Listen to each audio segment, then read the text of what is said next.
That head bob. There we go. There we go. Very good. I like this music. Yeah, me too, Brian. Me too. Oh, hello, Mr. Mandelbaum. How are you? I am doing amazing. How are you? I'm live from sunny Florida. Yeah, man. For so many years, we were so close, so close. You had to move. You had to move down to Florida. You know, what's the weather there in Chicago right now? Let's see. It's, I don't know, likely in the 40s. Let's just call it that. All right, it's 80 degrees here, but I haven't left my house, so it's great. There you go. Well, hey, that was the same deal in Chicago. You haven't it's left exactly your the house. same thing. Yeah, Yeah, exactly. If you keep your house better at view. 70, no matter. Better view. So better view. Well said. Brian, I have the pleasure of knowing you for quite a long time. Why don't you tell the audience, those that are watching the OhHello VOD, those that are listening to the OhHello pod, who this wonderful entrepreneur, this friend of mine, who do I have the pleasure of speaking with right now? Who are you? Why are you here? Who am I? It's a great question. I think who I am, it depends on the stage I am in life. But who I am right now is a husband. I'm a dedicated father. I truly love spending time with my kids. But more importantly than all of that stuff, I am a sponge. I think that now, more than ever, I have this insatiable need to want to learn more and more about things that I don't know about, more than I ever have in my entire career. And like different things fascinate me. And it's really about where I can dedicate my time to learning about those things. And I only really dedicate my time to learning about them because I care to know the answer.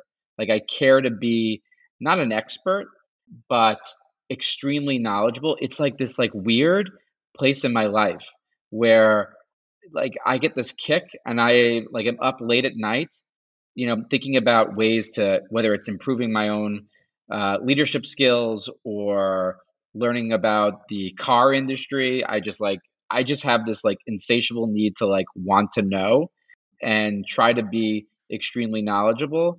And I'm an innovator. I want to always think about could it be done differently? And I hope that that part of this chapter in my life doesn't change of who I am right now. I love that response. I love the being able to say that you're a sponge, staying curious, spending hours learning, listening, viewing, engaging with people, because the more you surround yourself and listen to what other people have to say and what other people have done, it helps you as an innovator. It helps you as a CEO, as a founder of several different tech companies. So I really appreciate that. It's if you asked me that question, 10 years ago, I probably would tell you I knew everything. And now I know that as I get older and wiser, I realize that there's so much more that I don't know, and it's actually fun. It becomes self-realization, self-actualization. And as we get older, we just realize, holy shit, there's a lot more to life than what we thought there was 10 years ago when we're the same age. Totally, So I can relate for sure. Yep. What just defines you? How would you characterize your skill set, your leadership, your being an innovator? When you think, if someone said off the bat, who is Brian? Tell us about Attain data. Tell us about Attain. Tell us about Clover. Like when you think about you as a person and you as a business leader, if someone said, I need one or two characteristics, what would those be?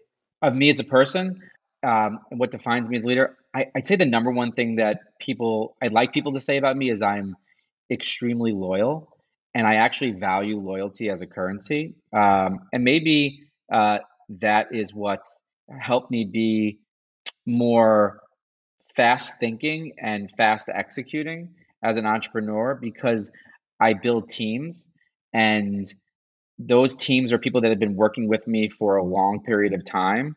And there's this level of trust. And I built new loyalties and new relationships in my new startup at Attain that I did in Clearstream and when I was on the agency side. But I really value people that want to work with me and trust. And with that, I deliver a tremendous amount of trust back that we are in sync and we are rowing in the same direction. So to me, leadership is about how do you get that, and how do you get that, how do you get that at scale? That's what defines me as an That's individual. Like great. I love leading. I don't love what I don't love, and I don't think What don't you describes love? me is I don't love telling people what to do because I want people to just want to do it. You know what I mean? To me, that's a sign of a great leader. That means that you trust your people and they're loyal to you. You're loyal to them because you're able to just say, I trust you. Go and perform. Go and just do it. Be smart, be talented. Just go and if you make a mistake, you pick yourself back up. Just have the courage to do that.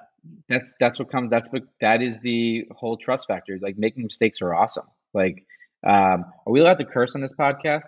Why not? Sure. Okay. Yes, of So course. I'm like, Yeah. so my whole social contract with my team members, the people I work with, is like, don't fuck me, I won't fuck you. Like we're fine. Right. You're not doing that. You're not fucking me. So No. so we're good. Like just Yep. try, just try. Just try. Just try. When Yeah. you as a mentor, as someone who has innovated and led so many different teams and built different teams, what excites you about mentorship? When you think about just you telling your teams, just try, like what gets you excited? I will tell you the number one thing that really makes me, but motivates me, is mentorship. Is actually watching people grow. I it actually is the number one thing that making investors money. Don't really give it. Don't give it like that. That's great. That's fine. And frankly, basically making other people successful is what motivates me. So it's not about the money for me. It's about it's the bragging rights that come with making other people money, but it's also the bragging rights that come with seeing people that have evolved their career, working alongside of you, with you, to do great things. I have people that I've worked with 20 years ago who are C-suite executives at agencies, holding companies, in the industry that you and I are in, and it is I like get so giddy when they get promoted and they get big jobs. I am like, there's nobody happier than I am to watch somebody be, frankly, the best they can be. And I always say to the people that I work with, my goal is that whatever time that we spend together professionally, that you leave better than where you came Love professionally. that. Like if I did that alone, whether the company is a failure, you're whatever that is, but if you are better at what you get, a job that is just 10x better or incrementally better, and your career is better because of the time we spent together, that is where I can put my head down at night and say, this was a great outcome. This person is spent their time wisely, and I did my part. Hopefully, maybe I didn't do anything. That's also, it could be luck, but I get such a kick out of people evolving their careers when I'm working with them. It is intoxicating, You intoxicating. could see the excitement. You could feel the enthusiasm that comes with that. I couldn't agree more. It is the greatest feeling watching. It's planting seeds and watching the plant grow. It's a sense of it's almost a sense of like paternalism or paternity, where as a father you just see these amazing people at any stage of life, whether they're older than you, the same age, younger, just seeing them experience those intrinsic developments that come with it. It's amazing. I agree. I had a planner come into my office, that was in her early 20s. You know the person, but I won't mention the name here. And she said to me in my office at the agency side, I said, okay, so like how can I help your career? And she goes, I want your job one day. I go, that is incredible. That is an Amazing. incredible answer.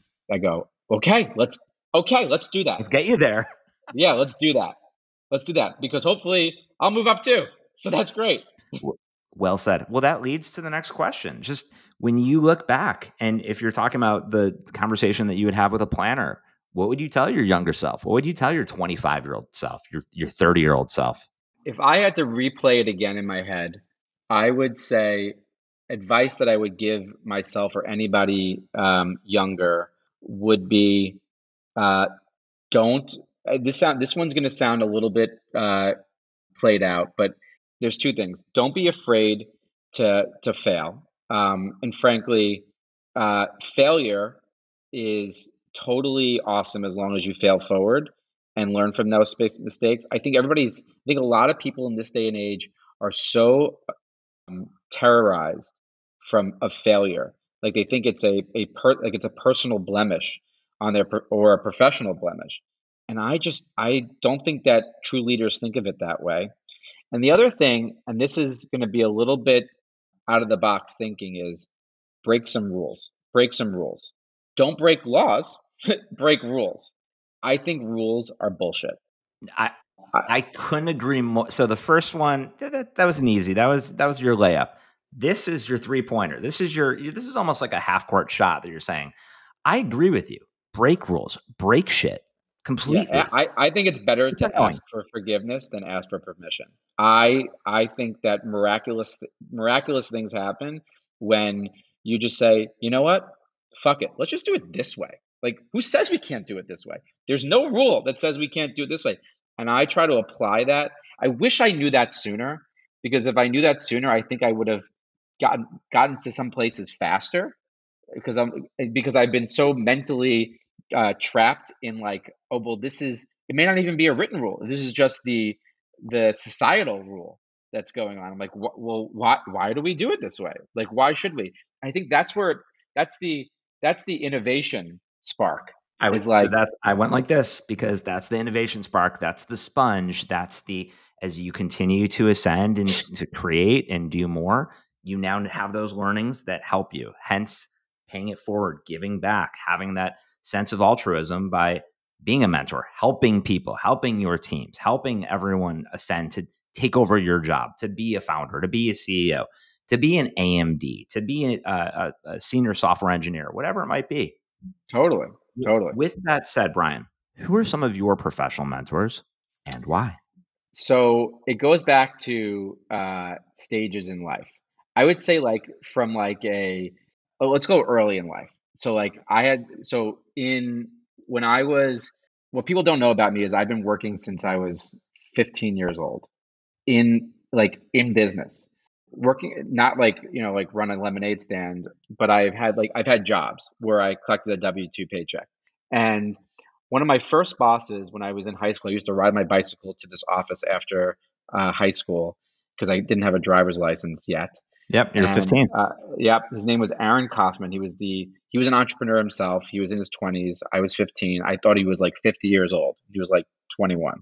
But he really taught me. I always think about like what got me on the kick to where I am today. I think he is sort of like the the seminal mentor that I've had in my life to really pull the brass ring and go for things. That's one of my mentors, and I never really talk about him a lot because it's like a very obscure name that no one knows, and he's actually a very successful movie producer right now. He's not even in the industry that I grew up in, but he is definitely somebody I've looked to as a mentor historically, as like the like quintessential who is the iconic mentor that everybody might know. I think like a Reid Hoffman, a co-founder of LinkedIn, because he's been always very insightful. Like I love that his ability to have like perspectives that nobody else has had around like scaling businesses, creating networks. It's just like his writings, his podcasts. I find them to really hit home with me and help drive how I should think about things. But then I have like all these other, outside forces like the typical Elon Musk. And not that I think that the way that he's a rule breaker, which is also something that I appreciate, but I think that he sort of has summed up what it is to be an entrepreneur, which is eating glass uh, uh, without water, and just always being prepared because it's tough. You got to be resilient, you know. And I think that people think that it's so easy, and it certainly isn't. And as long as, and he does talk about how hard business really is. Like it really, it looks glossy, but it is. it is not for the faint of heart. But if you are resilient, it's so rewarding. Sure. Any other mentors that have had a big impact on you, like your first manager that you want to be able to shout out, call out? If not, it's okay. I don't want to. Well, Aaron was that first manager of Aaron mine. was the first one. I knew that. Yeah, yeah. So, you know, I'm lucky enough to have mentors on my board of directors. I have I've been able to bring mentors into my world and have them really help guide me. So I have two on my board right now are that they're people that have had historical relations. I have an amazing board of directors, and all of them I look for them for wisdom. But Lon Chow is somebody who's in Chicago, and he's been on he was investor in my old company. He is on the board of Attain right now. And what I love about Lon is he's not from this industry that you and I are in. He's just has tremendous amount of wisdom. When I tell him about the sky falling, he's like, "Oh, I've seen this before. This is not like you're not telling me something that is this is not novel." And I'm so appreciative of having a mentor like that and to give me some. And he's always got the wisdom that I need to ground me. And then we recently added Jonah Goodhart to our board of directors, and he's been a mentor of mine for the past couple of years, just really being like a whisperer about where he thinks the world is going. We share a lot of the same value sets when it comes to team building, the ad tech and marketing technology ecosystem. I'm lucky. I'm lucky to have these people in my sphere. It's amazing, Brian. As you know, there are 50 different charitable causes that are integrated into the OhHello platform. Doesn't matter what, but specifically, are there different causes that are near and dear to your heart? They don't have to be part of our platform, just something that you're passionate about, just from a philanthropic component. So there's two charities. One is on your list. The other one I may not be on your list. But that's okay. Okay. One List one is changes. one is the American Cancer Society. That's a big one for my family. So we have a charitable trust where we make strategic donations on a regular basis. One is the American Cancer Society.